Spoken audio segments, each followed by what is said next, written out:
Good afternoon and welcome to the COVID-19 update on Channels Television. I'm Millicent Walker. It's a 30-minute daily update on the coronavirus pandemic in Nigeria and across the world. First, some of the highlights. Today, figures from the NCDC on the number of confirmed cases in Nigeria, now at 873.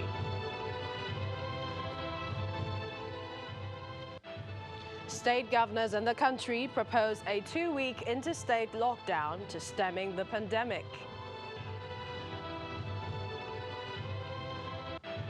And Angela Merkel says pandemic a challenge to global democracy.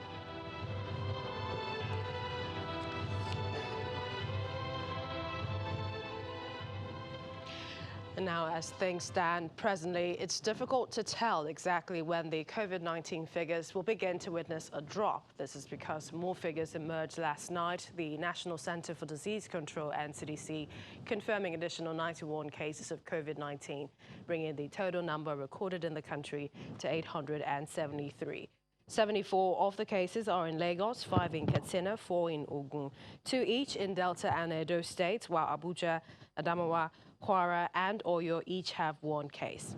A state-by-state breakdown of the cases show Lagos with 504 cases, the FCT Abuja 119, Kano has 73 cases, Ogun with 24, Katsina 21, 20 in Osun, Oyo, and Edo states have 17, Kwara has 10, Akwa Ibom, Kaduna and Borno have 9 each, Bauchi 8, Delta has 6, Gombe State 5, Ekiti has 4 cases, while Ondo and Rivers have 3. Enugu, Niger, Abia and Jigawa each have 2 cases, with Benue, Anambra, Sokoto and Adamawa recording 1 case each. So far, 197 patients have been discharged, 28 deaths recorded in Nigeria. The Nigerian governors appear to not be taking chances now on the COVID-19 as they propose a 14-day interstate lockdown to curb the further spread. The Nigeria Governors Forum chairman and governor of Ekiti State, Dr. Kaide Fayemi, says the interstate border lockdown has become necessary following the continued rise in the number of infected persons and deaths. But he also says specifically that there won't be any need for a lockdown in states without any case of COVID-19. He clarifies that it is only a proposal from the governors and it is left for the president to decide. Now, states across Nigeria continue to work out measures in curbing the spread of the COVID-19 pandemic, and some others easing the hardships that may occur as a result of the lockdown. Let's begin in Cross River State, where the governor, Ben Ayade, has commenced the recruitment of 8,000 youths from the 18 local government areas of the state, including non-indigents, to be part of the recruitment exercise tagged Job Carnival. Many are to be engaged in the agricultural sector, and according to the governor, they will be paid the monthly salary of 30,000 naira as part of measures to cushioning the impact of the lockdown. In Kaduna State, the government says it has so far deported over 30,000 Almajiri children out of the state as part of measures to contain community transmission of the deadly pandemic in the state. The state's Commissioner for Human Resources and Social Development says the action is to ensure that the vulnerable Almajiri children do not pose a threat to the battle against the deadly disease. In Nasarawa, even with a 0-case status, health workers there are receiving training on management of the coronavirus. The training, which is taking place at health facilities across the state, is to arm them with information about the pandemic and how to ensure their safety. And the Ogun State government has commenced the second phase of food stimulus distribution to about 6,000 households across Ado, Oda, Ota local government areas in Ogun West Senatorial District of the state. As monitored in Ota area, old residents living with and those living with disabilities, widows who are the real targets of the initiative benefited. And for residents, other beneficiaries who didn't get, they've been assured by the government putting modalities in place to ensure effective distribution. And the Anglican Diocese on the Niger has distributed food items worth about 30 million naira for over 5,000 families in various local government areas under the diocese as part of palliatives occasioned by the COVID-19 pandemic. Presenting the items to the diocese at the Bishop's Court, Onitsha, Right Reverend Owen Nwokolo decries the hardship brought about by the pandemic following the lockdown directive and insists that the items must be distributed to those they are meant for in the various communities. Joining us on the program right now from the United Kingdom is Dr. Ogenovo Efekodo, GP Registrar Lincoln in the United Kingdom. Thank you for joining us at this time. First, tell us how the past weeks of lockdown have been for you. Thank you for having me this afternoon. Well, it's seen a very different approach to the way I see patients in my practice. We've moved more to remote consulting. So we do mostly consultations as well as some video consultations. So that's been the major change in terms of the way, we do things. And as much as possible, we're doing our best to reduce face-to-face contact. First, tell us, Nigeria is witnessing more confirmed cases and a national lockdown has been suggested, even though we have a few taking place, and that's in Lagos, the FCT and Ogun State. But what do you think? Do you think it's best we have this interstate lockdown for as much as 2 weeks? Well, on a personal note, I do think that the lockdown has been effective in certain countries like the UK, China, and perhaps in the US. Nigeria in itself has got peculiarities, which I think the leadership has got to take note of. So while the lockdown is something that has been certainly helpful, I think that the government needs to do more in terms of trying to make it a more local-based approach. One other thing we're witnessing as well is community transmission, seeing the number of densely populated areas that we have. What do you think? Do you think our youthful age range will save us, or perhaps that we need to do a lot more in treatment for even those that are below or perhaps are in the other age ranges that might be a little older? Well, unfortunately, while it is certainly true that some people are more at risk, considering the elderly and those who've got comorbidities, there have also been deaths among young people. So young people don't, need to be careful. They need to know that, the fact that they're young doesn't protect them completely from the virus. I think that the places that have recorded success, like South Korea, have done that on the back of massive testing. And if our government wants to make progress in terms of curbing this pandemic, I think testing should be the way forward. Appreciate your time, Dr. Ogenovo Efekodo, GP Registrar Lincoln at the United Kingdom. Thank you for joining us at this time. Well, let's take you to a story from Adamawa State, where the federal government has presented 3 trucks of rice to the state as part of efforts aimed at reducing the hardship on the people this period. Receiving the items on behalf of the state government, the Adamawa State's deputy governor says, contrary to recent allegations that the state received 50 trucks from the federal government, this is the first time they're receiving any kind of palliative from the federal government. He laments that the allegation is the product of mischief makers. Government will ensure transparency and fairness in the process of distribution. Ours, as a government of the people, will not betray their trust. Let me therefore take this opportunity to express our government dismay with the attitude of those people instigating people against the government on the purported distribution of 50 trucks of grains that were not there. Please, this is not time to politicize serious issues like the COVID-19 pandemic, but rather a time to unite against this common enemy. Ours is a region dealing with one of the world's largest humanitarian crisis that has forcibly displaced people. The COVID-19 pandemic has led to border closure and added an increased strain in fragile health system and weak economics. The Chinese ambassador to Nigeria, Zhou Pinzhan, who is visiting the secretary to the government of the Federation, believes that Nigeria has the capacity to defeat the coronavirus. He revealed the donation from the Republic of China to the tune of 48.1 million to help the country tackle the pandemic. This is not the first time China will be making donations to the country. The Chinese government had donated various items to the Ministry of Foreign Affairs in March. The items to assist Nigeria contain the threat of the virus. Some of them included infrared thermometer, hand sanitizers, face masks, hand gloves, antibacterial hand wash, and many others. Let's talk more about curbing the spread of the pandemic. Joining us in the studio is Dr. Osinachi Ubani, a medical officer of health, mainland, also a public health physician. Thank you for joining us on the program. Tell us about the mainland where you operate, and also why does it appear that there are a higher number of cases there?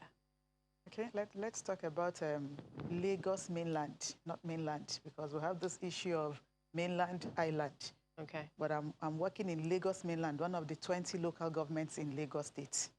And in the past couple of days, we've seen many figures, positives coming out from Lagos mainland.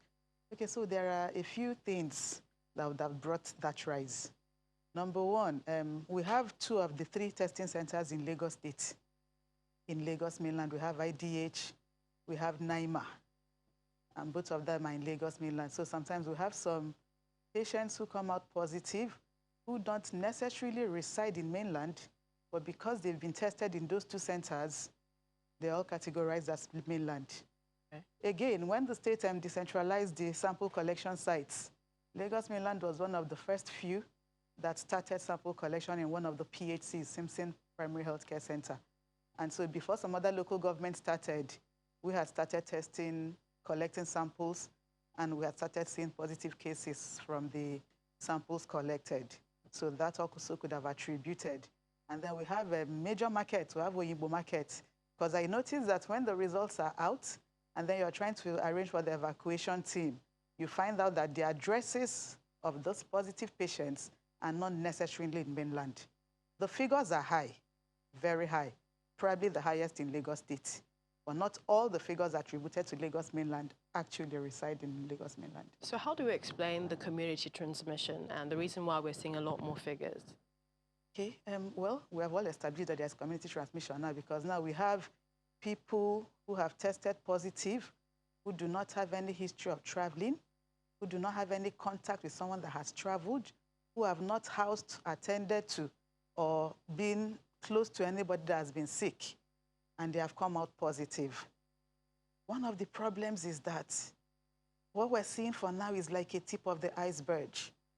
It's a novel virus. Many of the positive cases have come out asymptomatic. So even as both of us are now, until proven otherwise, we don't know who is positive or negative until you undergo the test. So essentially more testing, or should people see themselves as possible potential carriers of the virus? From the personal point of view, everybody is positive until proven otherwise through testing. And that's what Lagos State has tried to do, increasing the number of sample collection sites, improving on the number of testing per day so that more people will be tested, more results released, and then we can differentiate from the positives and the negatives. Do you expect that the numbers would increase exponentially in Lagos? Without sounding negative, yes. We have peculiarities. Lagos is very, very highly populated. And then we have a lot of slums, ghettos, where it's difficult to reach. We categorize them as hard-to-reach areas. That was one of the issues that happened in Lagos mainland. You have some slums with over 500 people living there, very poor living conditions, and then one person tests positive. Even for that kind of place, line listing, contact tracing becomes an issue. For some of those places, what we do is we invite the state mobile team test as many as you can. And some of the results come out positive. All right, well, we need to take a break now. We still have Dr. Senachi Obani, Medical Officer of Health, in the studio. We'll come back to continue this discussion on the pandemic. Do join us again.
Just before we return to our guests, Bauchi State has yet to announce any strict measures such as a total lockdown to preventing the spread of COVID-19. However, the governor, Bala Mohammed, will be making a broadcast 2 p.m. today.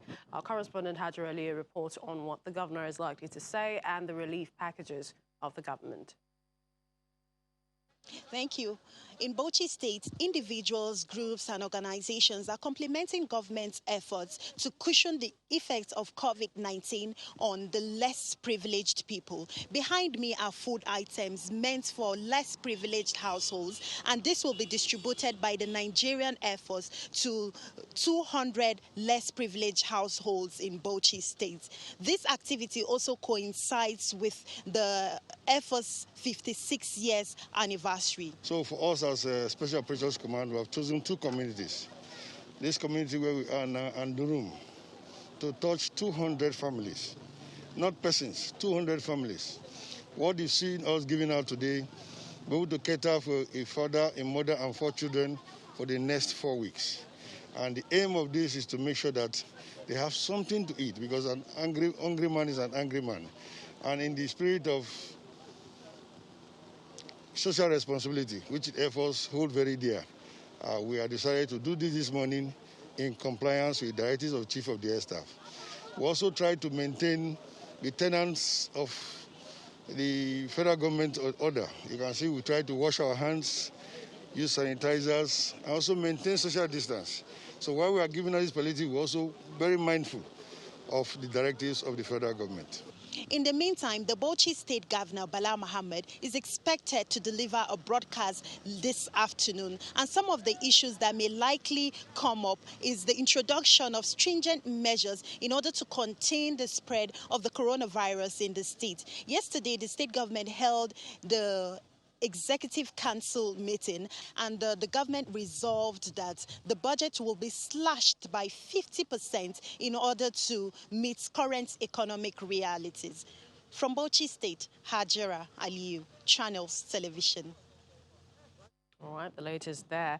Dr. Ubani, tell us about the active case search is ongoing in Lagos. Do you think that this is really helping, and perhaps other states need to adopt them? It's one of the very good strategies that Lagos State has employed in this fight against the coronavirus.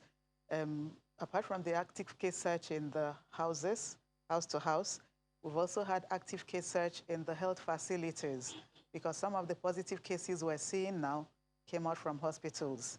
So looking through their records in the past 1 month, to see people that have had symptoms, cough, fever, respiratory distress and likes, would help to also find people who may not necessarily come out on their own to get tested. Some of those people are followed up, tested, and more positive cases are being revealed. So essentially, this is looking like a virus that will stay with us for a long time. Again, without sounding negative, that is very likely. Do you suppose that a lockdown for as long as it will stay with us is needed, or perhaps we should start getting ready to live, alive, wearing the masks and the other protocols involved? Okay, now, that is, from my point of view, where we're going to have to choose between the devil and the deep blue sea. Being locked down, Lagos has its peculiarities. A total lockdown may work perfectly in some other places, but in a place like Lagos, where you have a major percentage of the people as daily earners who, if they don't go out, they don't eat, implementing a lockdown for a long time may be counterproductive. Already we're feeling the tension, the pressure from the people because they want to get back to their normal lives. But on the other hand, I look at this pandemic like a war. Like someone said, it's because we're not hearing gunshots and bomb blasts and all that.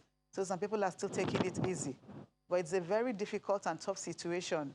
And at those points, I don't envy government for what choice they make. So the face mask, we've been told now, many states are making it compulsory, countries as well. Wearing of it, we would need another sensitization on using the face mask, wouldn't we? Yes. For now, the face masks are like, this is one of the disposable ones we have, which is fast going out of stock because of increased demand, reduced supply. And the truth is that because this virus needs access into the system, it staying on your skin necessarily doesn't get you infected, but it needs to get into your system and get into your lungs to cause active infection. So simple things like wearing of the face mask, hand washing, using of sanitizers, alcohol-based preferable, and general sanitation would help to keep the virus away. Because even if for any reason you would have touched surfaces and then you wash your hands almost immediately, and you avoid touching your face, through which it can get into your protected. All right. We'd like to appreciate your time. Dr. Osenachi Obani, Medical Officer of Health, Mainland Public Health Physician. Thank you for joining us. Thank you. Thank you. German Chancellor Angela Merkel is urging the nation to remain clever and cautious in handling the next phase of the coronavirus pandemic. Speaking in Parliament, she said she knows how difficult the restrictions are, and it's a challenge to democracy, but the end is not yet in sight. And this is still just the beginning. COVID-19 has infected more than 2.6 million people and killed at least 183,000 worldwide. But the World Health Organization says this is just the beginning of the pandemic. Keen into this thought is German Chancellor Angela Merkel, who says this is just the beginning and the country risks squandering gains it has made in slowing the spread if it reopens too quickly. Her comments came as the death toll in the country passed the 5,000 mark. Niemand hört es gerne. Elsewhere in Europe, Spain has seen a slight rise in fatalities, 440 in the past 24 hours, bringing the national toll to over 22,000. Another 4,635 infections have been reported.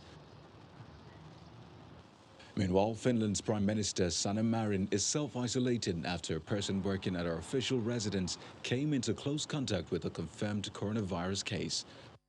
Over in the United States, President Donald Trump has signed an executive order to temporarily suspend the approval of some green cards. The measure, which the president says is designed to protect American workers' jobs in an economy pummeled by the coronavirus, is to last for 60 days and then could be extended. The U.S. has seen more than 46,000 deaths and 842,000 infections, the most in the world. In other developments, China has announced it will donate an additional $30 million to the World Health Organization to support the global fight against COVID-19. The donation comes days after the U.S. suspended funding to the WHO for allegedly mismanaging the COVID-19 outbreak. Thank you very much. And finally, with no new cases in 7 days, the Vietnamese authorities have announced they will start easing the lockdown in most of the country from today. There have been only 268 confirmed infections and no deaths. The NCDC says face masks are to be worn in combination with social distancing, hand washing, cleaning of surfaces regularly as well. The website has all the information and statistics on the cases across states. You can access emergency contacts if you need to. Also, the World Health Organization has rolling updates on the pandemic, the number of cases, number of deaths, recovery efforts across the board. Well, that's our COVID-19 update on Channels Television. Thank you for watching. Another update comes your way at 6 p.m. I'm Millicent Wonka. Thanks for watching.